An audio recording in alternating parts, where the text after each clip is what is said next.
আশা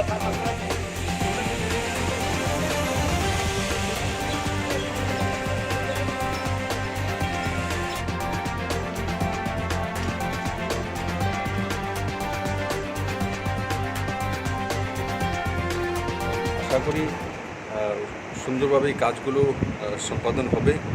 আর আমাদের industry department তাতে সহায়তা করবে। বলাই গোস্বামীজি যে চেয়ারম্যান আছেন হ্যান্ডলুম হ্যান্ডিক্রাফটের, পরিশ্রম করছেন, কাজ করছেন। আমি আশা করি খুব কম সময়ের মধ্যে ত্রিপুরাও গার্মেন্টসে স্টিচিং করে যে টি শার্ট তৈরি করা, অন্যান্য যে গার্মেন্টস তৈরি করা, সেটা বাজারজাত করে এক বিশেষ জায়গায় যেতে পারবে। যদি বাংলাদেশ পার্শ্ববর্তী রাষ্ট্র হয়ে যেতে পারে তো সেম কালচার, সেম মানসিকতা তো ত্রিপুরা কেন পারবে না?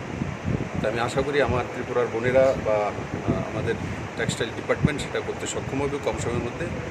আর আমি অত্যন্ত খুশি আজকের এই পরিবেশ দেখে। আমি আশা করি আগামী খুব কম সময়ের মধ্যে, যেটা আমি স্বপ্ন দেখেছি যে ইন্টারন্যাশনাল বাজারে ত্রিপুরার ব্র্যান্ড চলে যাক, সেই দিশাতে এক বড় পদক্ষেপ।